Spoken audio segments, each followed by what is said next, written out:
Now, when I came to this class, I had an idea that leadership was kind of like a ladder, that you have the CEO or president of a business that runs everything, and he has a highest position of leadership because he is higher on this ladder. Then you would have just like your managers and your supervisors, and then you would have us, or the average employee.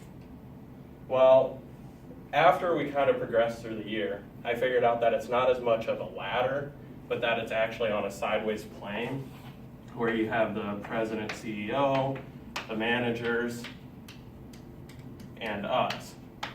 And all of these fit under one category, and that's an everyday leader. And that's where I feel like I fit. I fit in the category of an everyday leader because I simply use communication, active listening, being able to adapt, and cooperation just to get through the day and help influence people in everyday life. An example of like using communication for my everyday leadership is I am in human relations right now, which we have to do an hour and 40-minute presentation over a single chapter. And you have a group of 5 to 6 people that does this. Well, in that group, it's essential that you be able to communicate with them because, for one, you have to set up a presentation that makes sense because everybody in the class has to learn off of it for the final. And during this, you have to listen to them, make sure that you get what they feel is important from the chapter. That way you incorporate it in and you don't just go, hey, this is what I think is important, we're just going to do it this way. And the ability to adapt is very important in anything. And we're all college students, so we know what adaptation is because most likely every single one of us has procrastinated already. And once you procrastinate, you have to completely redo your schedule that's remaining for the day or week just in order to now do that assignment you should have done 10 minutes ago type thing. And more examples of my ability to adapt is that we had a final project for computer science last semester. And what this had is you had to take everything that you learned from the start of the year to the end of the year, put it together, and make a web page that incorporated everything that we had in order to get a grade. Well, what I started doing was I wanted to do a fancy-dancy quiz and like a video game type thing where you'd push on a button and it'd go somewhere and then it'd ask you a question and you have to figure out how to get away from like that area, like kind of like an escape room type thing.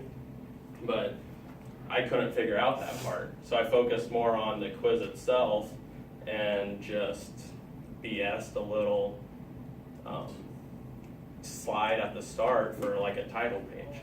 That way I still incorporated everything we had to have for the semester in my final project.